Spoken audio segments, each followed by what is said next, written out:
अभी भी कुछ लोगों को ऐसा लगता है कि किसी महिला को अधिकारी के पद पे देखने की आदत नहीं होती है। आपका जो अप्रोच है सिर्फ सोल्यूशन ओरिएंटेड रखिए। प्रॉब्लम एग्जिस्ट करेगी, प्रॉब्लम आपने क्रिएट नहीं की है, प्रॉब्लम है, गिवन है, और वो एक्सेप्ट करिए कि वो है। तो आपने आईएएस के लिए भी इस चीज को बोला कि आईएएस बहुत ही प्रोफेशनल जॉब है, एंड मैं इस चीज को कंसीडर करता हूँ। माता पिता भी बड़े प्यार से बताते हैं कि हमारी बेटी ने ऐसा किया है, तो वो एक चेंज है। नहीं, अब मैं फीमेल हूँ, दैट इज व्हाई मैं इधर थोड़ा सा लेकर, ऐसा कभी हुआ है? नहीं, मुझे ऑन द कॉन्ट्री लगता है एडवांटेजेस होता है कई बार। देन उसके बाद मतलब सिर्फ बोल देने से वो सस्पेंड नहीं हो। The first law of thermodynamics, energy can't be created and not destroyed. यानी ऊर्जा को ना तो बनाया जा सकता है, ना इसे नष्ट किया जा सकता है। भौतिकी के इस सिद्धांत को जब मैं दर्शन का चश्मा लगा के देखता हूँ तो मुझे समझ आता है कि ऊर्जा से कुछ भी बनाया जा सकता है और ऊर्जा से कुछ भी नष्ट किया जा सकता है। इतिहास में साक्ष्य उपलब्ध हैं कि जब भी महायुद्ध हुए, दोनों ही पक्षों में ऊर्जा का प्रवाह अत्यधिक था।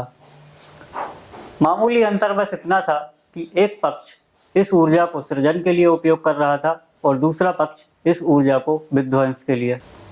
आधुनिक इतिहास में सबसे बड़ा उदाहरण हमें देखने के लिए मिलता है हिटलर। हिटलर चित्रकार हो जाना चाहता था, लेकिन माता पिता के दबाव में सेना में सम्मिलित हुआ। चित्रकारी के लिए संचित ऊर्जा जब मन के बेग से हार गई तो ये ऊर्जा विध्वंस का कारण बनी और सेकेंड वर्ल्ड वॉर के रूप में हमारे सामने आई। भविष्य की अदालत में इस बात का निर्णय ले पाना भी धर्मराज के लिए बहुत कठिन होगा कि द्वितीय विश्व युद्ध के लिए हिटलर को जिम्मेदार ठहराया जाए या उसके माता पिता को। ऊर्जा का ये वार्तालाप करना इसलिए आवश्यक हो जाता है क्योंकि आज मेरे साथ हैं जागृति अवस्थी, जिन्होंने पेंडेमिक के टाइम में अपनी ऊर्जा को सकारात्मक दिशा दी और अपने लक्ष्य को प्राप्त किया। तो जागृति जी, जहाँ से मैं देख पा रहा हूँ, जो आज एस्पिरेंट्स होते हैं वो मोटिवेशन के लिए घूमते रहते हैं कि कोई हमें मोटिवेट कर दे, लेकिन जिस ड्यूरेशन में आपने प्रिपरेशन की उस ड्यूरेशन में मोटिवेशन दूसरी सीढ़ी थी, पहली सीढ़ी थी अपने आप को पॉजिटिव रखना।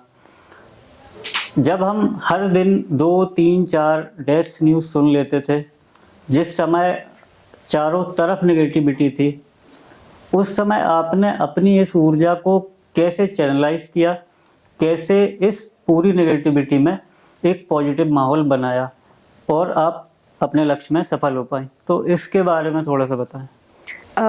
ये सही बात है कि मेरा जो एग्ज़ाम था वो इनिशियली प्लान्ड था मई 2020 में, पर जब पैंडेमिक आया मई 2020 में, 21 में नहीं, मई 2020 में मेरा प्रीलिम्स प्लान था जो ओरिजिनल मुझे देना था, और 2020 के ही मार्च में लॉकडाउन अनाउंस हुआ था। जनवरी से केसेस आने शुरू हुए थे, मार्च में प्रॉपर कंप्लीट लॉकडाउन लग गया था और उसके बाद एग्जाम पोस्टपोन होता गया। पैंडेमिक का भी जो स्वरूप था वो और विकराल स्वरूप में वो अपने सामने आने लगा था और उस समय थोड़ी अनसर्टेनिटी भी थी, एग्जाम कब होगा, अब होगा, पोस्टपोन होगा तो फिर होगा कब, हमें कितना टाइम मिलेगा, मैनेज कैसे करना है, क्योंकि बड़ा माइन्यूटली हम प्लान करके चलते हैं कि इस महीने में ये करेंगे, फिर ये करेंगे, फिर लास्ट के डेज में ये करेंगे, एंड देन वो सारी चीजें बिगड़ी।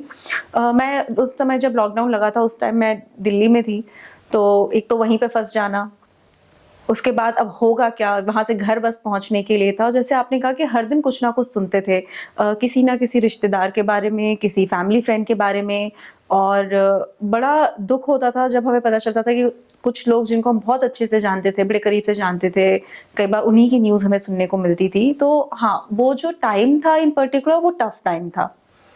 ज़्यादातर लोग अपने अपने घरों में आ गए थे।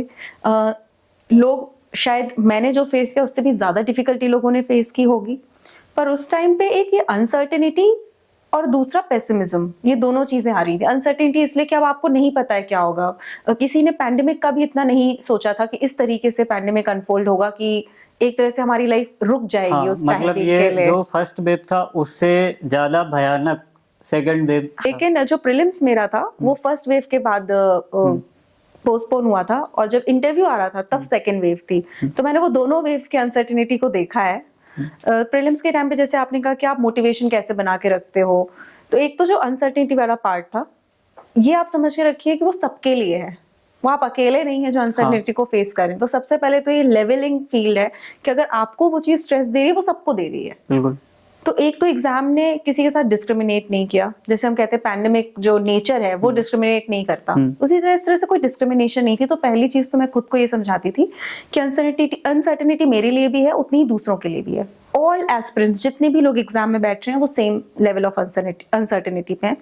दूसरी चीज पेसिमिज्म, वो एक चॉइस है मुझे लगता है। सब परेशान थे, आपको स्ट्रेस भी फेस होता है, उस समय सिर्फ आपको ये याद रखना होता है कि आपने स्टार्ट क्यों किया था। जैसे मेरे केस में मेरा पर्सनल मोटिवेशन था कि मैं जॉब छोड़ करके यहाँ पे आई हूँ।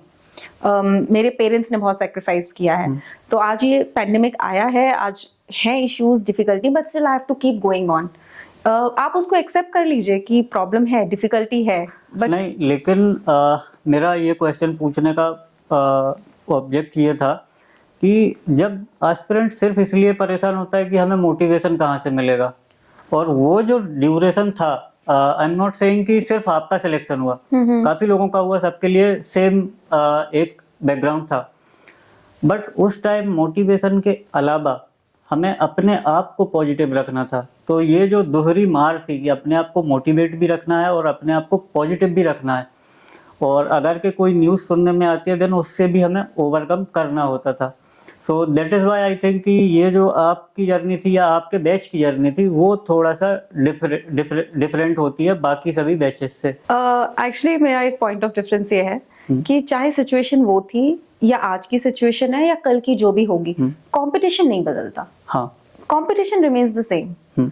मेंटल प्रेशर चेंज होता है, और डेफिनेटली आज जब एवरीथिंग इज नॉर्मल उसमें शायद उतना प्रेशर नहीं है, तो आपकी प्रेशर हैंडलिंग कैपेसिटी टेस्ट नहीं होती। उस टाइम पे लोगों की प्रेशर हैंडलिंग कैपेसिटी टेस्ट हुई थी।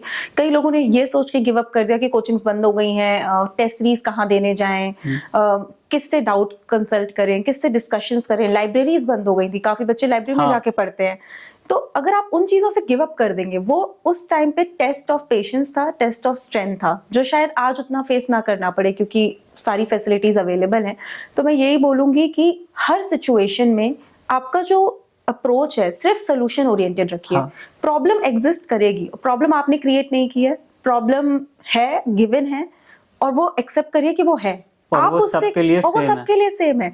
आप उसमें से निकलना चाहते हो, आप उसमें से उसमें फंसना चाहते हो, ये आपकी चॉइस है। मैं एक सिंपल सी आपको एग्जांपल देती हूँ। आपके पास मान लीजिए 7 दिन है, आपको पॉलिटी रिवाइज करनी है। एक अप्रोच हो सकती है कि इतनी बड़ी लक्ष्मीकांत को मैं कैसे रिवाइज कर सकता हूँ या कर सकती हूँ 7 डेज में। दूसरी अप्रोच हो सकती है कि भाई मैं 7 दिन में हो सका मैं 10-10 घंटे बैठ के, 12 घंटे बैठ करके, इतने पोर्शन आज पढ़ के, उतना पोर्शन आज पढ़ के, 100% ना सही 80% सही। वो एक अप्रोच होती है कि कितना ज्यादा से ज्यादा आप कर सकते हो। मैं एक एनालॉजी हमेशा सोचती थी अपने दिमाग में कि जब कोई पहाड़ चढ़ना शुरू करता है तो हमेशा वो सेम नहीं होता। मैटर करता है कि आप बस चलते रहिए। किसी दिन 4 कदम चलेंगे, किसी दिन 1 चलेंगे, किसी दिन 2 चलेंगे, चलना जरूरी है। सो सिचुएशन आ रही है, प्रॉब्लम आ रही है, पॉजिटिविटी वहीं से निकलेगी जब आप सोल्यूशन ढूंढने के तरफ ओरिएंटेड होंगे। ओवरऑल अगर हम जिस काम में लगे हुए हैं, अगर हम अपनी कंसिस्टेंसी बनाए रखते हैं, देन पॉजिटिविटी ऑटोमेटिकली हम मेंटेन कर सकते हैं। डेफिनेटली। अच्छा जागृति जी, मैंने आपका एक इंटरव्यू देखा था, और ऐसा शायद ही मैंने किसी सिविल सर्वेंट के इंटरव्यू में सुना है, जब वो बोल रहा है कि हम जिस जॉब में हैं ये बहुत ही प्रोफेशनल जॉब है। यूजुअली ये सेंटेंस यूज होता है like Indian army is very professional. तो आपने आईएएस के लिए भी इस चीज़ को बोला कि आईएएस बहुत ही प्रोफेशनल जॉब है, एंड मैं इस चीज़ को कंसिडर करता हूँ। लेकिन जब हम बात करते हैं प्रोफेशनल जॉब की, तो उधर कुछ क्वालिटीज़ होती है, जैसे आपका पॉजिटिव मेंटल एटीट्यूड क्या है, लाइक आपकी टीम वर्क कैपेसिटी क्या है, आपका कॉन्फिडेंस क्या है। तो आपका कॉन्फिडेंस और आपका पॉजिटिव मेंटल एटीट्यूड, ये 2 चीज़ तो इंटरव्यू और मेंस एग्जाम में कंफर्म हो जाती है। मतलब इसके लिए कोई स्कोप फिर आगे के लिए बचता नहीं है। If you are selected then ये सील साइन हो जाता है इस पे यूपीएससी का कि आप कॉन्फिडेंट भी हो और आपका एटीट्यूड भी पॉजिटिव है। लेकिन जब बात आती है एथिक्स की, टीम वर्क के बारे में हम तुरंत इसके बाद बात करेंगे, क्योंकि ये भी एक प्रोफेशनल का बड़ा क्वालिटी होता है, और बिना इसके मुझे नहीं लगता कि कोई भी इंसान किसी भी मैनेजरियल पोस्ट पे या ऑफिसर पोस्ट पे सरवाइव कर सकता है। बट जो एथिक्स है, सो एक आईएएस का एथिक्स है और एक कॉरपोरेट प्रोफेशनल का एथिक्स है, तो दोनों में आपको क्या डिफरेंस लगता है कि मतलब ये चीज़ आपको कॉरपोरेट प्रोफेशनल से अलग बनाती है? ऑनेस्टली मेरी नौकरी इतनी लंबी नहीं हुई है। डिस्ट्रिक्ट ट्रेनिंग के दौरान मैंने 1 साल फील्ड पे जॉब करके देखा है। इसके पहले मैं एक कॉरपोरेशन और 2 सेमी गवर्नमेंट कॉरपोरेशन है, बीएचईएल भोपाल में भी पोस्टेड थी। एथिक्स तो हर जगह है, घर से लेकर के टॉप मोस्ट पोजीशंस तक।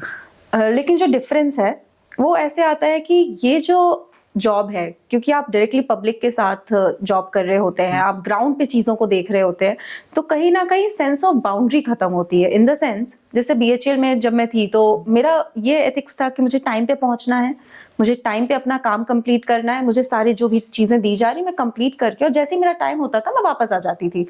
वो सेंस ऑफ रिस्पॉन्सिबिलिटी शायद नहीं थी कि जरूरत पड़े तो मैं तब तक रुकूंगी ऑफिस में जब तक मैं हर चीज में अपना बेस्ट दे करके वापस नहीं आ जाती। सेंस ऑफ काम करने का सेंस था कि मुझे ये काम कंप्लीट करना है, अच्छे से कंप्लीट करना है।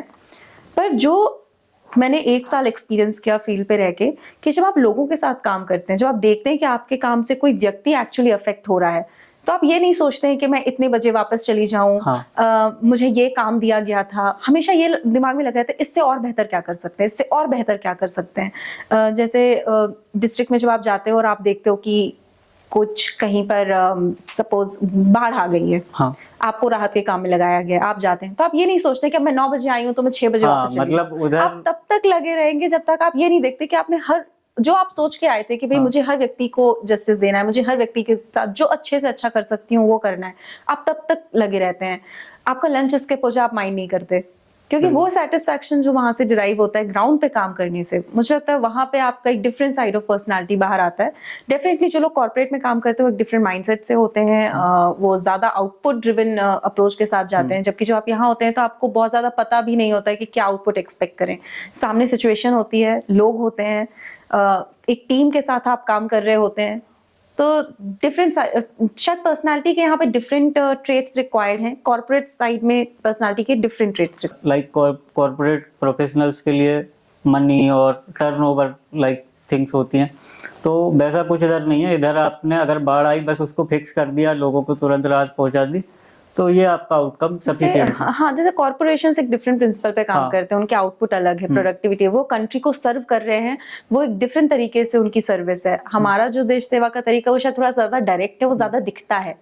और क्योंकि आप लोगों से जुड़ के काम कर रहे होते हैं, लोग आपके सामने होते हैं, तो आपको ज्यादा अटैचमेंट भी कई बार फील होता है। कॉर्पोरेशंस का अपना तरीका है काम करने का, वहां पे भी जो लोग हैं वो देश की सेवा में मुझे लगता है कुछ छोड़ नहीं रहे हैं करने में, वो भी जीडीपी बढ़ाने में, जीडीपी बढ़ाने में, एम्प्लॉयमेंट जनरेट करने में। इतनी सारी हम आईटी सर्विसेज यूज करते हैं, बहुत कुछ हम कर रहे हैं, और हम सबका भी कहीं ना कहीं, जैसे मेरे बैच में कई लोगों का कॉर्पोरेट के साथ एक्सपीरियंस रहा है, हम सबका बहुत अच्छा एक्सपीरियंस रहा है, वहां से हमें काफी कुछ सीखने को मिलता है।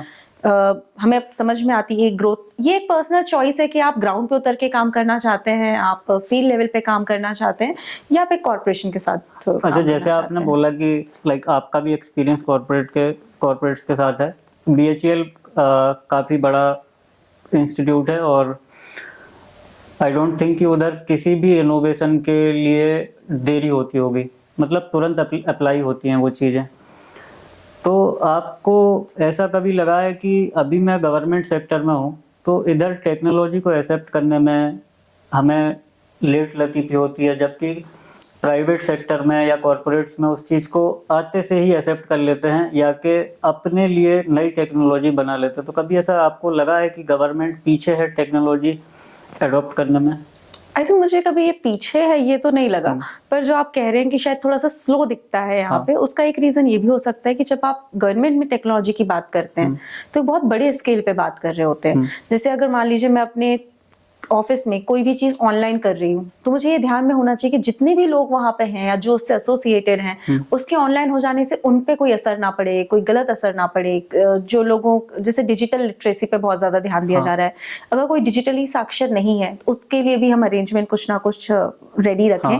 तो क्योंकि बहुत सारी चीजें ध्यान में रखनी पड़ती हैं, तो बहुत ही प्लान करके, बहुत ज्यादा सोच के कि किसी का भी अहित ना होने पाए। On the contrary, government sector में भी जब इंटरनली कोई टेक्नोलॉजी अडॉप्ट होनी होती है, जैसे ऑफिस है या जेम पोर्टल है, तो वो अडॉप्ट किया जाता है और उसी स्पीड से किया जाता है। पर जब कभी पब्लिक की बारी आती है और हमको इनोवेशन करते हैं, तो ये बहुत ध्यान से करते हैं कि कोई भी समाज का वर्ग उससे छूट ना जाए। हाँ, मतलब ओवरऑल कि क्योंकि मेरे यहाँ 20 लोग हैं, 12 लोग हैं या 50 लोग हैं, देन उनके लिए इजी हो जाता है वो टेक्नोलॉजी तुरंत अप्लाई करना, उसका एप्लीकेशन काफ़ी इजी है। देन जब आप होल इंडिया, पैन इंडिया की बात करते हो, देन फिर वो कठिन हो जाता है। दैट इज़ वाई हमको वो स्लो दिखता है। लेकिन फिर भी अगर आप इंडियन स्केल पे बात करें या ग्लोबल स्केल पे बात करें, जैसे पेमेंट्स हैं, ऑनलाइन पेमेंट्स हैं, उसमें इंडिया की जो ग्रोथ है वो एक्सेप्शनल रही है। तो हर टेक्नोलॉजी का अडॉप्शन उसका आगे कितना वो ग्रो करती है, उस पे भी डिपेंड करता है कि क्या सोशल इंडिकेटर्स हैं, किस तरीके से उसको अडॉप्ट किया गया है। तो टेक्नोलॉजी अडॉप्ट भी की जा सकती है, वो एक्सेप्शनली ग्रो भी हो सकती है, बट हाँ, क्योंकि यहाँ पे बहुत सारा स्केल बहुत बड़ा है, तो कई बार इंक्रीमेंटल चेंजेस भी होने में टाइम लगता है। अभी जो एक हमारा पॉइंट रह जाता है टीम वर्क। तो जब हम टीम वर्क की बात करते हैं तो इधर एक डिसिप्लिन रिजिम होना बहुत ज़रूरी होता है। लाइक अभी आप एक ऐसे पोस्ट पे हो जहां आप बहुत सारे लोगों को मैनेज कर रहे होते हो, तो जब भी बात होती है टीम वर्क की, और कभी ऐसा हुआ है आपके साथ कि टीम में 1, 2 या 4 लोग ऐसे हों जो बिल्कुल से आपकी बात मानने को रेडी ना हो, या इंस्ट्रक्शन को उतने अच्छे से फॉलो ना कर रहे हो, या लापरवाही कर रहे हो, देन उस सिचुएशन में एज अ लीडर आपका क्या से होता है? बिकॉज जब हम टीम वर्क में काम कर रहे होते हैं तो ये बहुत कठिन हो जाता है अपने किसी भी टीम मेंबर को टीम से आउट कर देना, और अगर वो ठीक से काम नहीं कर रहा है तो सबसे बड़ा चैलेंज है उससे ठीक से काम करवाना। सो आप इस चीज़ में कैसे हैंडल करती हैं कि अगर कोई सबऑर्डिनेट अकॉर्डिंग टू इंस्ट्रक्शन काम नहीं कर रहा है? इस टॉपिक पे, लीडरशिप पे, टीम वर्क पे हमारी काफ़ी क्लासेस एकेडमी में भी होती हैं और डिस्ट्रिक्ट ट्रेनिंग में भी हम सीखते हैं। तो ये सही बात है, टीम का हर मेंबर एक जैसा नहीं हो सकता, लेकिन ये भी ज़रूरी है कि टीम का हर मेंबर कंट्रीब्यूट करे, क्योंकि अगर मान लीजिए एक काम नहीं कर रहे और आप उसको केटर ही नहीं करेंगे, तो कहीं ना कहीं दूसरे के लिए भी डिमोटिवेटिंग होता है कि वो कर रहे हैं और एक नहीं कर रहा, उससे कोई फर्क नहीं पड़ता। तो कई सारी अप्रोचेस होती हैं। एक तो वो लोग होते हैं जो यूजुअली अपना काम बहुत अच्छे से करते हैं, उनको अब थोड़ा सा मोटिवेशन की जरूरत है, और उनको क्रेडिट शेयरिंग। जैसे अगर मैं अपनी बात करूँ, अगर मैं जूनियर हूँ और मेरे सीनियर मुझे क्रेडिट दें किसी भी काम का, तो मुझे बहुत अच्छा लगता है। उसी तरह उनको अगर आप क्रेडिट दें, उनको थोड़ा सा मोटिवेट करें, तो वो लोग ऑलरेडी बहुत अच्छा काम करते हैं। कोई यदि अच्छे से काम नहीं कर रहा है, उसकी सबसे बड़ी रिस्पॉन्सिबिलिटी फिक्स कर देनी चाहिए। कई बार अगर हम 4 लोगों को बोलेंगे कि आप ये काम कर लीजिए, तो एक दूसरे पे डालेगा, दूसरा तीसरे पे डालेगा, क्योंकि जैसे हमें जब ग्रुप प्रोजेक्ट मिलते थे कॉलेज या स्कूल में, या ग्रुप असाइनमेंट मिलते थे, तो वो या तो कोई नहीं कर रहा होता था, या कर रहे हैं, या सब कर रहे होते थे, या एक कर रहा है, 3 नहीं कर रहे। तो इसलिए जरूरी है कि हर व्यक्ति को अपना काम पता हो, और जब वो काम नहीं होगा तो उसकी रिस्पॉन्सिबिलिटी उस पर आएगी, उसको ये भी पता हो, ताकि थोड़ा सा अकाउंटेबिलिटी बढ़ती है। यदि मैं आपसे कहूंगी कि आप ये बुक उठा के यहाँ से यहाँ रख दीजिए, तो आपको ये एग्जैक्टली पता है कि मुझे करना है, और अगर मैं नहीं करता हूँ तो मुझ पे रिस्पॉन्सिबिलिटी आती है। अगर 4 लोगों को यही चीज बोलेंगे तो वो एक दूसरे पे डालेगा या तीसरे पे डालेगा। तो हमेशा जो मैंने फॉलो किया अपनी ट्रेनिंग के टाइम पे, जब भी मैं पोस्ट पे थी, कि हमेशा उनके काम की अकाउंटेबिलिटी फिक्स कर दीजिए। उन्हें मालूम हो कि उन्हें क्या करना है, कितने ड्यूरेशन में करना है, और उनसे क्या अपेक्षा है। यूजुअली लोग अगर ऐसा होता है जब, और एक फेयर सिस्टम भी होता ही है, जैसे इंसेंटिव होता है, मोटिवेशन से लोग काम करते हैं, वैसे कहीं ना कहीं लोग इससे भी काम करते हैं। यदि नहीं किया तो ये पनिशमेंट या ये प्यूनिटिव एक्शन भी हो सकता है। वो बहुत छोटे छोटे हो सकते हैं कि आप उनको, जब 4 लोगों को अप्रिशिएट किया जा रहा है, उन्हें छोड़ दिया जाए, तो उनको लगता है कि मुझे क्यों छोड़ा गया, तो कुछ लोग उस तरीके से हो जाते हैं। फिर लास्ट तो यही होता है कि जो सब पे ही, हम लोगों पे भी ये होता था कि लास्ट में फेल हो जाने के डर से ही पढ़ाई कर रहे हैं, मोटिवेशन नहीं भी है तो भी, तो कई बार पनिशमेंट के डर से काम करते हैं लोग। तो उस तरीके से हर जिस तरह का व्यक्ति है टीम में, उस तरीके की अप्रोच रखनी चाहिए। ये जब आप पनिशमेंट वाली बात करती हैं, देन सबसे बड़ा जो चीज मेरे सामने आती है वो है सस्पेंशन। जब भी आप किसी को सस्पेंड करते हो, या कि किसी रेयर केस में आप किसी को जॉब से भी फायर कर सकते हैं। लाइक प्राइवेट सेक्टर्स में भी ये चीज़ होती है और काफ़ी कॉमन है, और इधर तो और फ्रिक्वेंटली होती है। लेकिन जब भी किसी को जॉब से फायर करें या सस्पेंड करें, तो एक पर्सनल दिमाग में कुछ रह जाता है जो कि थोड़ा सा हमें डिस्टर्ब करते रहता है। बिकॉज बैकएंड में हमें मालूम है दैट इस पर्सन को जिसको हमने सस्पेंड किया है या निकाल दे रहे हैं, इसका एक फैमिली भी है, एंड देन इसको अब सरवाइव कैसे करेगा, क्योंकि जिस एज में है, जो इसकी सिचुएशन है अभी, ये बहुत कुछ अलग करने के स्थिति में नहीं है। तो देन ये जो स्थिति बनती है, तो मतलब सबसे पहली चीज तो ऐसी क्या सिचुएशन हो जाती है कि जब एक ऑफिसर इस चीज के लिए मजबूर हो जाता है किसी को सस्पेंड कर दे, लाइक डायरेक्ट किसी का इतना बड़ा लॉस हो जाता है उसके पूरे फैमिली का। और फिर जब ये करता है तो दिमाग में कुछ हलचल होती है, कुछ बुरा सा लगना या गलत थॉट आना या अच्छा फील ना होना, और फिर उस चीज को हैंडल भी खुद ही को करना है। तो देन कैसे होता है वो? वैसे तो आई थिंक जितना ज़्यादा एक्सपीरियंस मेरा बढ़ेगा सर्विस में, मैं शायद इसका बेटर आंसर कर पाऊँ। बट फिर भी जो मुझे पता है, जो मैंने देखा है, जैसे आपने बोला कि टर्मिनेशन हो गया, सस्पेंशन हो गया, कई बार सैलरी डिडक्ट कर लेते हैं, उस तरीके की चीज़ें होती हैं जो प्यूरेटिव एक्शंस दिए जाते हैं। एक तो गवर्नमेंट में इसके लिए बहुत ही डिटेल्ड गाइडलाइंस हैं कि आपको कैसे और क्या करना है, प्रोसीजर क्या है। किसी पे आरोप लगता है, उसको जवाब देने का मौका दिया जाता है, फिर आप कुछ कंक्लूड करते हो दोनों साइड को एविडेंस देने के लिए। तो एक तो होता है कि इंक्वायरी आपने बहुत फेयरली कंडक्ट की हुई हो, आपको मालूम है आपने सारे नियम जो भी उसके गाइडलाइन से पूरे फॉलो किए, उसके बाद आप कोई एक्शन ले रहे हो किसी के अगेंस्ट। एक तो वो वाली चीज हो गई। फिर दूसरा, ऐसे आपने कहा कि उसकी फैमिली होती है बैक एंड पे, उसके लिए हमेशा ये ध्यान रखिए कि did you give that person sufficient time, क्या आपने उसको सफिशिएंटली वार्न किया था, शुरू से आपने उसको मौके दिए थे। कभी ऐसे होता है कि on spot he like DM अगर स्कूल में या किसी गवर्नमेंट इंस्टीट्यूट में दौरा करने भी जाते हैं, एंड देन उनको कोई चीज़ गलत लग जाती है और वो तुरंत या तो सो कॉज नोटिस देंगे उसको, और कई बार ऐसा देखने में आता है कि सस्पेंड भी उधर ही कर देते हैं ऑन स्पॉट। नहीं, जो मुझे पता है, जो मैंने देखा है, यूजुअली शो कॉज दिया जाता है, उसको जवाब देने के लिए बोला जाता है। कई बार अगर कुछ ऐसा है जो ऑन द स्पॉट पकड़ लिया गया है, कोई ऐसी कमी, कोई ऐसी फ्रॉड या कुछ भी इस तरीके का पकड़ा गया है जिसमें एविडेंस ही सामने है, तो अलग चीज है कि उस पर डायरेक्टली आप प्रोसीड कर जाते हैं एक्शंस पे। बट यूजुअली शो कॉज देकर के उनको मौका दिया जाता है कि अपना जवाब दें कि उनके खिलाफ क्यों ना की जाए ये कार्रवाई। तो ज्यादातर केसेस में सामने वाले को मौका दिया जाता है जवाब देने का, अपना पक्ष रखने का। हाँ, यदि कुछ एकदम ही ऐसा पकड़ लिया जाए, एकदम ही कोई गलती सामने से पकड़ ली जिसका कोई एक्सप्लेनेशन नहीं है, तो वहां पर ऑफिसर्स तो मतलब ये भी आईएएस की एक पावर है कि वो ऑन स्पॉट सस्पेंड कर भी सकते हैं। उसका प्रोसीजर होता है, फिर भी आप ऑन स्पॉट कर देते हो, स्टिल आपको प्रोसीजर, आपने जो देखा आप उसको बना करके, उसके चार्जेस बना करके, फिर भी उस व्यक्ति को अपना पक्ष रखने का मौका दिया जाता है कि वो फिर भी अपना पक्ष रखे, कि उसका कोई एक्सप्लेनेशन हो या कुछ हो। प्रोसीजर हर केस में फॉलो किया जाता है। कई बार हम यूट्यूब पे देखकर या पढ़ करके कि ऑन द स्पॉट ऐसा हो गया, वैसा हो गया, जबकि अगर आप एक्चुअली देखेंगे तो ग्राउंड लेवल पे हर चीज का प्रोसीजर फॉलो किया जाता है। यानी कि ऑन स्पॉट एक आईएएस ऑफिसर बोलता है कि मैं तुमको सस्पेंड कर रहा हूँ, देन वो अपने ऑफिस जाता है, देन फिर वो ऑफिशियल सारी प्रोसीडिंग्स होती हैं, देन उसके बाद मतलब सिर्फ बोल देने से वो सस्पेंड नहीं होगा। हाँ, मतलब वो बस एक उसको बता दिया है कि अब ये हो गया है। हाँ, उसको बता दिया जाता है, वार्न कर दिया गया कि आपके खिलाफ ये प्रोसीडिंग्स की जाएंगी। फिर ऑफिशियल प्रोसीडिंग्स का जो प्रोसीजर है और वो बहुत ही डिटेल में डिफाइंड है, वो हमेशा फॉलो किया जाता है। तो अभी हम बैक करते हैं अपने पूरा मतलब प्रोफेशनल एथिक्स से हम वापस आते हैं। एक सबसे बड़ी चीज है कि जो एक आईएएस की चमक है, जो हमें दूर से दिखाई देता है, और ऐसा नहीं है कि वो चमक रियल में एग्जिस्ट नहीं करती। वो पर्क्स हैं, वो सुविधाएं हैं, वो पावर है भी, और वो एंजॉयमेंट भी है। एंजॉयमेंट बोलें या कि उसको सेटिस्फेक्शन बोलें, कि हाँ वो चीज़ें हैं जो हमें बाहर से दिखाई देती हैं। कुछ चीज़ें ऐसी भी होंगी पॉजिटिव और नेगेटिव जो हमें नहीं दिखाई देती हैं। बट मेरा अभी क्वेश्चन आपसे ये है कि ये जो चमक है, इसको देख के यूथ इस सर्विस में आना चाहता है। एक टाइम था जब हम इंडिया में एडमिनिस्ट्रेटिव रिफॉर्म्स की तरफ आगे बढ़ रहे थे। उस टाइम जब हमारे सामने सुपर हीरोज आते थे तो मोस्टली सिविल सर्वेंट्स ही होते थे कि इन्होंने इस डेवलपमेंट में कोई सहयोग दिया या कुछ भी। बट आज गवर्नमेंट फोकस कर रही है इकोनॉमिक ग्रोथ पे।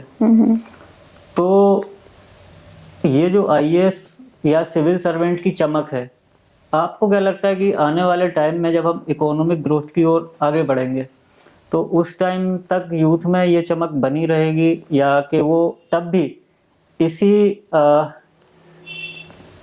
एंथुजियाज्म से इसमें इंटर करना चाहेंगे, या ये नंबर कम होगा? लाइक आज 10 लाख स्टूडेंट एग्जाम देते हैं, तो आपको क्या लगता है इकोनॉमिक ग्रोथ के साथ ये चीज़ कम होगी? अब मुझे ऐसा लगता है, जो मेरा पर्सनल ओपिनियन है, अपना ऑब्जर्वेशन है, एक तो जैसे जैसे हम ग्रो करेंगे, एज अ कंट्री ग्रो करते हैं या इन जनरल कभी भी जब ग्रो करते हैं, ऑप्शंस बढ़ते जाते हैं। हाँ। लोगों के पास करियर बनाने के लिए बहुत सारे एवेन्यूज होते हैं, उसमें से एक एवेन्यू सिविल सर्विसेज भी होगा, तो डेफिनेटली कहीं ना कहीं लोगों के पास और ऑप्शंस आएंगे। और भी जैसे एआई में कुछ हो सकता है, बहुत ही हाई प्रोफाइल जॉब्स क्रिएट होंगी आगे जाके, वहां पर लोग जाना पसंद करेंगे। कम होगा नंबर या ज्यादा होगा, ये तो देखने वाली बात है कि कौन सा सेक्टर किसको कितना टारगेट करता है, कौन सा सेक्टर ज्यादा अट्रैक्टिव आगे जाकर के होता है। जहां तक चमक, सिविल सर्वेंट की चमक की बात है, एक तो कई बार हम दूर से देखते हैं, और दूर से भी देखते हैं तो हम शायद गाड़ी देख लेते हैं या यूट्यूब पे कोई एंट्री एग्जिट वीडियो देख लेते हैं, उस वो तरीके तो दिन की में एक ही चीजें। बार होता होगा, I think। हाँ, तो हम उस तरह की जब कोई चीज देख लेते हैं तो वो, जैसे आपने कहा, दिन में एक बार वाली चीज है। हाँ। और उस चीज पे आप जी नहीं सकते बहुत लंबा टाइम। हाँ। तो जो रियल चीज है, जैसे आप जब पढ़ते हैं, जैसे आपने बोला कुछ सिविल सर्वेंट्स बहुत अच्छा काम करके गए, जैसे भोपाल में जो मध्य प्रदेश के एक बहुत ही सेलिब्रेटेड आईएएस ऑफिसर थे, मोहित बुच सर, तो उनके बारे में, निर्मला बुच मैडम, उनके बारे में, क्योंकि हम लोग छोटे थे, यहीं पे रहते थे, उनके बारे में न्यूज़पेपर्स में पढ़ते रहते थे, तो वहां से इन्फॉर्मेशन मिलती है कि कितना कुछ करने का मौका मिलता है। और हमेशा जो भी लोग टारगेट कर रहे हैं यूपीएससी को, तो आप उसको यूट्यूब के उस वीडियोस के थ्रू उसका परसेप्शन मत बनाइए।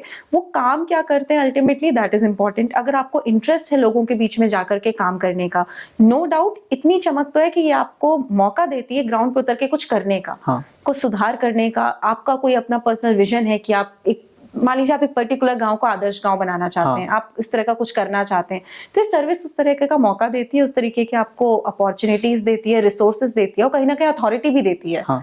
तो वो चीजें तो हैं सर्विस में, बशर्ते उसका इंटरेस्ट हो। किसी का यदि इंटरेस्ट कोडिंग में है, या उसका इंटरेस्ट आर्टिफिशियल इंटेलिजेंस में है, ट्रेडिंग में है, स्टॉक मार्केट में है, तो डेफिनेटली उसको वो शायद उतना चमक ना लगे या ना देखे। मैम आईएएस या सिविल सर्वेंट हम स्पेसिफिकली बात करें, या गवर्नमेंट सेक्टर की बात, तो वहाँ इस चीज के लिए दरवाजे कब ओपन होंगे? क्योंकि जो सबसे अच्छा ट्रेडर है वो पकड़ सकता है कि मार्केट में कहाँ प्रॉब्लम है, कहाँ स्टॉक्स को मैनिपुलेट किया जा रहा है।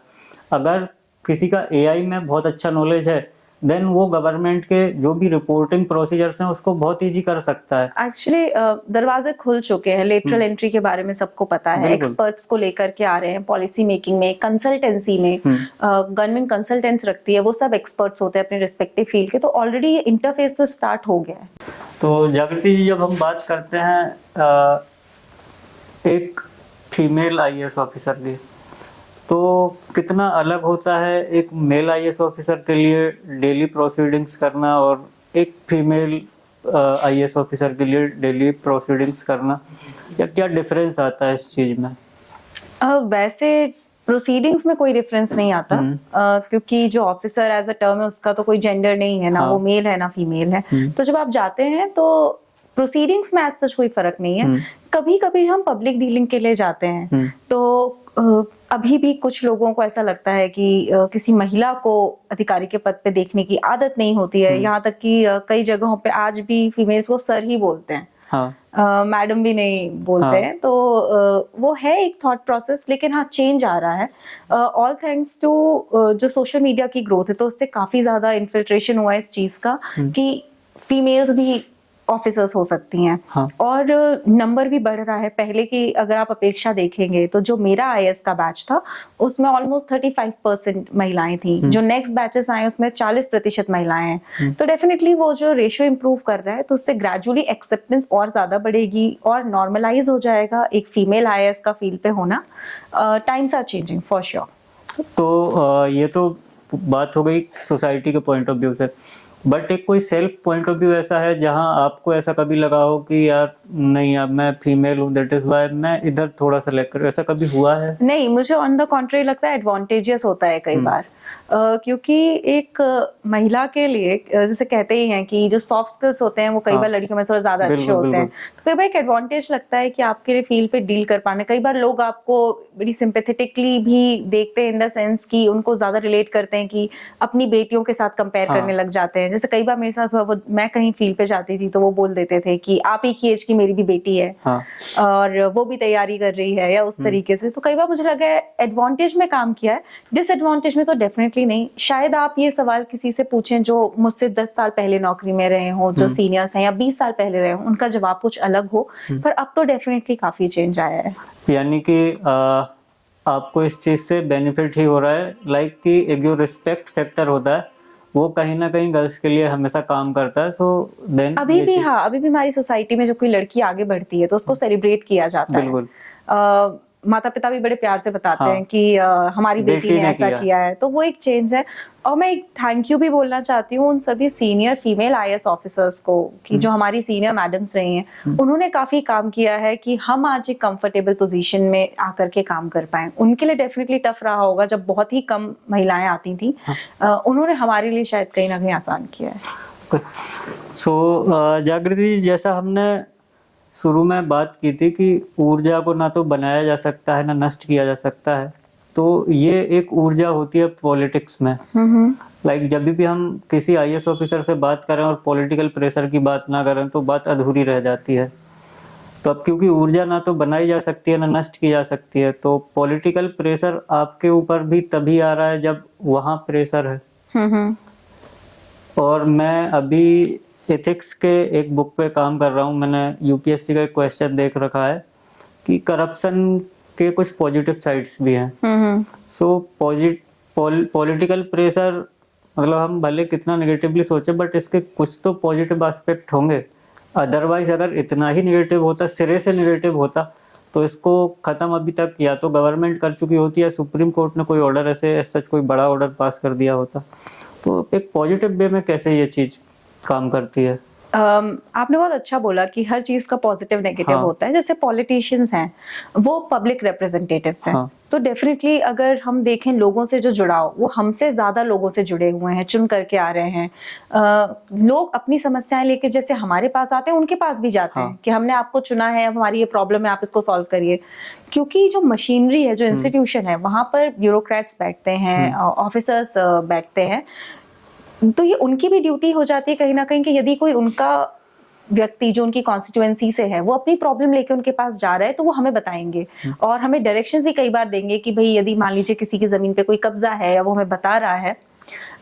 ये उसका पॉजिटिव साइड हुआ कि कई बार जो लोग हम तक नहीं पहुंच पाते या हमें नहीं बता पाते हैं, वो उनके थ्रू कई बार हमारे पास आता है। कई बार वो हमें बताते हैं कि एक्चुअली एरिया में ये प्रॉब्लम्स हैं, क्योंकि वो उस एरिया के लोकल रहने वाले हैं, उन्होंने बहुत डिटेल में, डेप्थ में वहां पे काम किया हुआ है, तो उनका नॉलेज भी कई बार एरिया का बड़ा अच्छा होता है, जो हमारे काम आता है इनफैक्ट। तो जो पॉलिटिकल प्रेशर या इसको कहें, जो हमारे पास पॉलिटिशियन से, पब्लिक रिप्रेजेंटेटिव से जो हमारे पास डायरेक्शंस आती हैं, वो हमें हेल्प भी करती हैं। प्रेशर तब शायद नेगेटिव हो सकता है जब अगर आपको लगे कि गलत काम कहा जा रहा है आपसे, और उसका हमेशा एक चॉइस है आपके पास करने या ना करने की। ज्यादातर जो मेरा एक्सपीरियंस रहा है, मान लीजिए किसी ने आपसे कोई काम कहा और आपको लगता है कि ये काम इसलिए नहीं होना चाहिए, और यदि आप उनको एक्सप्लेन करते हैं विद रीजंस कि ये इश्यूज हैं, ये प्रॉब्लम्स हैं इसको करने में, और इसलिए मैं इसको कर पाने में असमर्थ हूँ या इस तरह नहीं हो पा रहा है, तो वो यूजुअली आप पे प्रेशर नहीं बनाते। अगर आप उनको रीजन दे दें, वो भी समझ जाते हैं कि ठीक है, शायद ये काम होने लायक नहीं है या जो भी है, क्योंकि उनके पास भी अगर 100 लोग जा रहे हैं तो उनके लिए पॉसिबल नहीं हो पाता कई बार फिल्टर करना। तो अगर आपके पास आ रहा है, यदि वो सही चीज बोल रहे हैं, तो हमारी ड्यूटी है कि हम उनको रिस्पॉन्ड करें, जो भी वो हमें बता रहे हैं वो जेन्युइन है, उसको ग्राउंड पे जाके इम्प्लीमेंट करें। और यदि हमें लगता है कि वो नहीं ठीक है या हमारी समझ से नहीं करने योग्य, तो आप उसका रीजन बता दीजिए। तो एक ऑफिसर के लिए ये जो पॉलिटिकल प्रेशर है, ये पॉजिटिवली ज्यादा वर्क करता है या नेगेटिवली ज्यादा वर्क करता है? जो मैंने 1 साल काम किया, मेरे लिए तो बहुत अच्छा एक्सपीरियंस रहा। मैंने उनसे बहुत कुछ सीखा। वो फील्ड पे काफी सीनियर पब्लिक रिप्रेजेंटेटिव्स थे, मैं मेरठ में पोस्टेड थी, तो काफी कुछ सीखने को मिला। कई बार प्रॉब्लम्स को जो हम समझते थे, वो शायद उस तरीके से नहीं होती थी। सोल्यूशन जो हम अपने हिसाब से देते थे, वो आकर के ग्राउंड रियलिटी हमें कई बार बताते थे। तो मेरा एक्सपीरियंस तो बहुत अच्छा रहा है। अच्छा, जैसे आपके पास तो एक पूरा सिस्टम होता है, एक पूरा मशीन होता है, सबऑर्डिनेट्स होते हैं ढेर सारे, आपके पास कोई भी एप्लीकेशन आया, कोई भी शिकायत आती है, देन आप उसको सुलझाने के लिए अगर हाँ बोला है, देन उसकी एंट्री भी होती है, उस पर क्या वर्क है उसका फॉलोअप भी लिया जाता है। लेकिन जब हम बात करते हैं पॉलिटिकल प्रेशर, जो हम टर्म यूज कर रहे हैं, तो किसी पॉलिटिशियन के पास जब कोई इंसान जाता है अपनी शिकायत लेके, तो वो बस अपना फ़ोन उठाता है और आपको फ़ोन लगाता है। तो क्या वो भी ऐसे कुछ फॉलोअप वाला सिस्टम बना के रखते हैं कि मैंने ये इतनी छोटी सी बात बोली थी, या आपने पूरी की या नहीं की? हाँ। या कि बस वो इंसान चला गया, उसके बाद कोई फॉलोअप नहीं है, फिर आप भी बैठ के सोच रहे हो ये तो खोखला प्रेशर निकला? ऐसे हाँ, कभी? ऐसा हो जाता है कई बार। लेकिन जो मैंने ऑब्जर्व किया है, पब्लिक रिप्रेजेंटेटिव्स भी हमारे बहुत स्मार्ट हैं।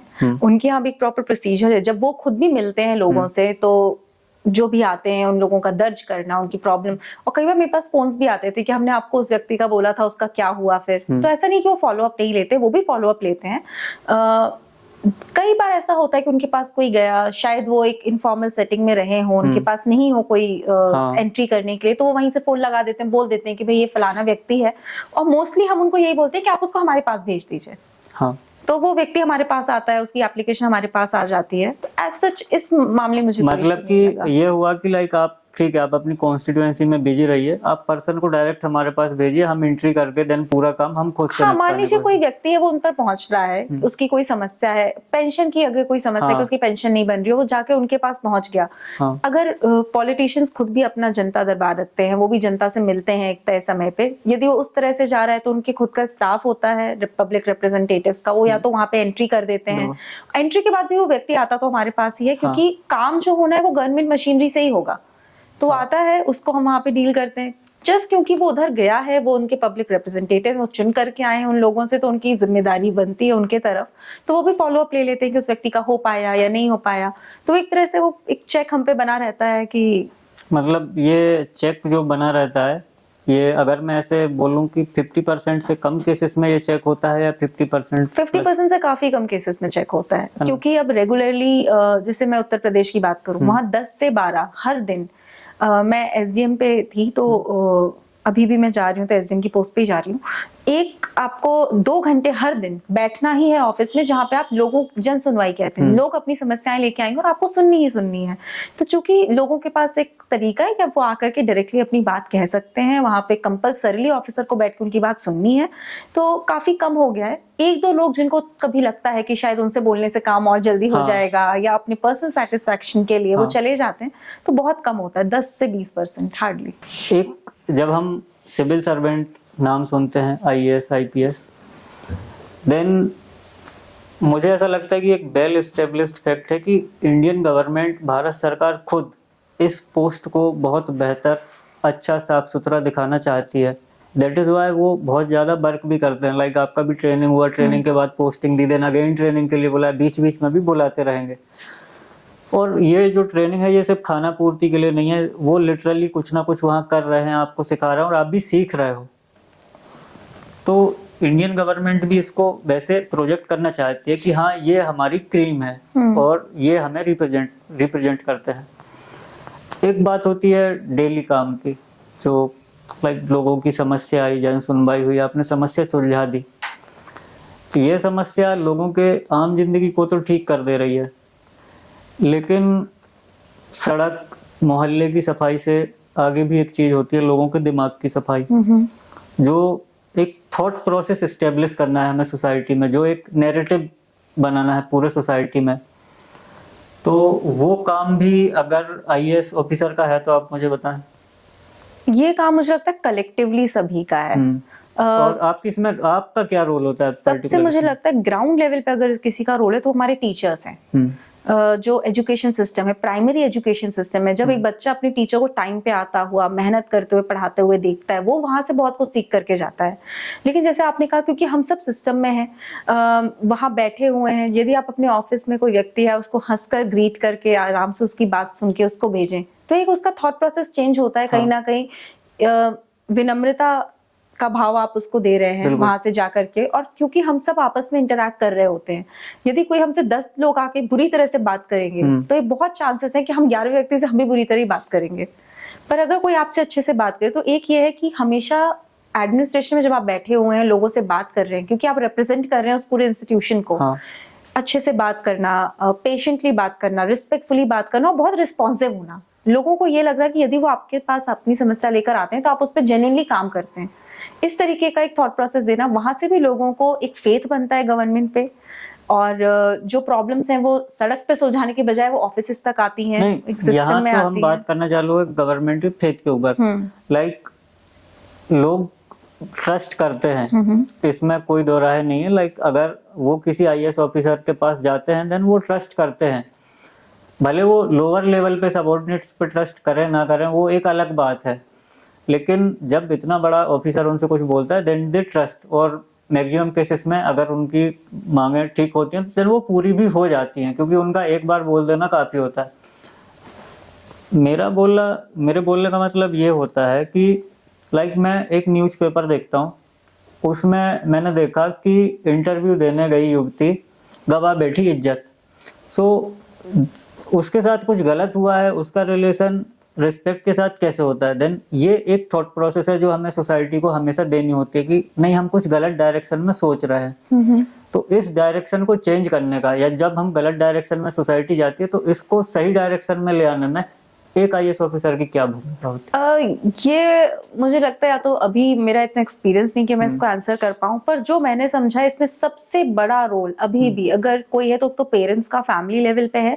वहां पे पंचायत का बड़ा रोल होता है, क्योंकि मैंने जब मेरी ट्रेनिंग चाहिए थी एक बीडीओ के रोल में काम किया था 2 महीने के लिए, तो वहां पे हम काफी ग्राम पंचायतों के साथ काम करते थे। ग्राम पंचायत का बड़ा रोल होता है वहां पर। जो गाँव के इन्फ्लुएंशियल लोग हैं उनका बड़ा रोल होता है, जितना व्यक्ति सोसाइटी से क्लोज है। और उसके बाद पे टीचर्स का बहुत रोल है, आशा वर्कर, आंगनवाड़ी, ये सब छोटी छोटी जो लोगों की सोच है किसी बीमारी को लेके, वैक्सीन को लेके। अगर मैं जाकर के किसी गांव में बोलूं कि वैक्सीन लगवा लो, उनको ट्रस्ट नहीं है, वो नहीं लगवाएंगे। अगर वो मुझे नहीं जानते, वो नहीं लगवाएंगे। उन्हीं के गांव की आशा वर्कर जाके बोलेगी ये लगवा लो, ये सेफ है, तो वो शायद लगवा लें। तो कहीं ना कहीं मुझे लगता है जो सोच बदलने का काम है ये सबसे ज्यादा वो लोग करते हैं जो ज्यादातर सोसाइटी के क्लोज रहते हैं। और उसके बाद ग्रेजुअली तो हम सबका रोल है ही। यानी आप उस चीज में डायरेक्टली इन्वॉल्व नहीं होते क्योंकि मे बी सोसाइटी आपको एक्सेप्ट नहीं कर रही है उस चीज को मानने के लिए। आई थिंक हम उतना एक्टिवली सोसाइटी से हर दिन एंगेज नहीं कर रहे हैं। किसी भी व्यक्ति की थॉट प्रोसेस आप डेफिनेटली बदल सकते हो। कई सारे आईएएस ऑफिसर्स हैं जिन्होंने ऐसा एग्जाम्पलरी काम किया है कि पूरे एक रीजन की उन्होंने सोच बदली। वहां पे जो कुछ चीजें कॉमनली मानी जाती थी उनको चेंज करके उन्होंने वहां पे, जैसे पहले नेक्सलिज्म बहुत ज्यादा था, कई ऑफिसर्स ने इतना अच्छा काम किया वहां जाके, डेवलपमेंटल काम किया कि लोगों की आइडियोलॉजी ही बदल गई। तो ऐसा तो है कि डेफिनेटली हम वो काम कर सकते हैं। पर अगर आप माइक्रो लेवल पे एक इंडिविजुअल की थॉट प्रोसेस की बात करें तो वहाँ पे दूसरे फैक्टर्स हैं जिनका बहुत बड़ा रोल है। एटलीस्ट अभी मैं इतना समझती हूँ, आगे जाके डेफिनेटली। अब तक का आपका एक्सपीरियंस ये बोलता है कि अगर आपको थॉट प्रोसेस में चेंज करना है देन आपको जो लीग आपको दी गई है, जो रिस्पॉन्सिबिलिटी दी गई है, उससे हटके कुछ और चीजें करनी पड़ेंगी। बिल्कुल करनी पड़ेंगी। आप अच्छे से अच्छा क्या डिलीवरी दे सकते हैं लोगों को? जैसे आपने साफ सफाई का बोला, अगर उनको आप ज्यादा अच्छे से, इंदौर में हम कहते हैं लोगों की सोच बदल गई है। वो कहीं ना कहीं किसी ऑफिसर्स की, पॉलिटिशियंस की, लोगों की, वो हर लेवल पे लोगों ने कहा वो कलेक्टिव है। तो सोच बदलने का काम हमेशा कलेक्टिव होगा, लीग से हटके करना पड़ेगा, लेकिन वो हमेशा एक कलेक्टिव एफर्ट होगा। तो ये जो सोच है, लाइक आप दिल्ली में भी रही हैं, आपने इंदौर भी देखा है, भोपाल भी देखा है आपने। मैंने ये देखा है मोस्टली लाइक करोल बाग, जिन भी एरियाज में मैं जाता हूँ, मुझे हमारा भोपाल और इंदौर ज्यादा साफ दिखता है। हाँ, डेफिनेटली साफ है, बिल्कुल डेफिनेटली साफ है। तो जो स्वच्छता रैंकिंग आती है उसमें दिख जाता है। मैंने इवन ये भी देखा है, मुझे बोलने में कोई शर्म नहीं है इस चीज को, ना कोई झिझक है, कि हाँ दिल्ली में लोग कचरा फैलाते हैं, खुले में फेंकते हैं।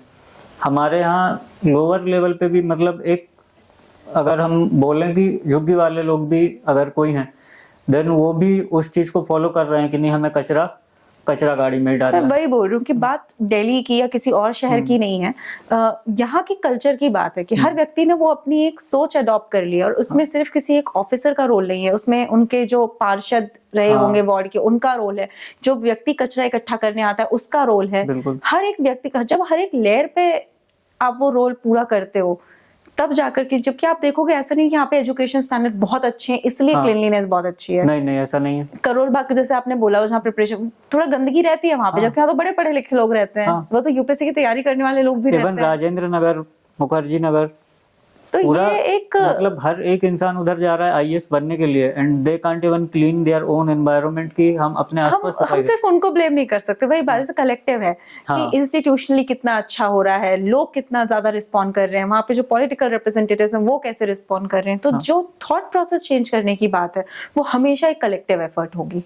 आप टॉप डाउन अप्रोच से नहीं जा सकते, आप किसी एक व्यक्ति पे बोझ नहीं डाल सकते, वो हमेशा और ये कलेक्टिव जो होगा। कलेक्टिव अप्रोच अगर आएगी तो ये टीचर्स हुआ या आशा, आंगनबाड़ी, या वो जो लोकल के लोग हैं जिनकी बात लोग सुनते हैं, वो उनका directly रोल सबसे ज्यादा उनके होगा। थ्रू हो सकता है। बिल्कुल। देन आप लोगों को सिर्फ इन लोग से डील करना है, मतलब आपको डायरेक्ट हाँ, इन्फ्लुएंस। हम उनको मोटिवेट करके रखिए, हाँ। आप उनसे बोलिए कि जा करके, जैसे मैं आपको छोटा सा एग्जांपल देती हूँ, कहीं सड़क पे कोई बोर्ड लगा है कि कृपया गाड़ी से कचरा बाहर ना फेंकें, इस तरह का हाँ। कुछ भी लिखा हुआ है, वो उतना काम नहीं करेगा। पर यदि कोई फैमिली जा रही है और गाड़ी में बैठा हुआ कोई व्यक्ति बोले कि प्लीज बाहर कचरा मत फेंको, हाँ। वो ज्यादा काम करेगा, बिल्कुल।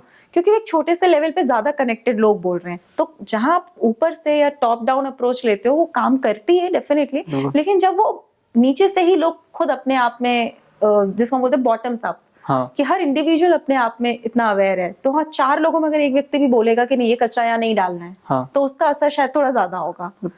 छोटे छोटे चौकीदार हर हाँ, जगह जैसे वो पर। बाल चौकीदार थे कि हाँ। वो बच्चे जाकर के जहां भी कोई अगर खुले में शौच कर रहा है या कुछ हाँ। भी कर रहा है तो आगे सीटी बजाते थे, उनको हाँ। रोकते थे, उन चीजों का असर बहुत ज्यादा हुआ।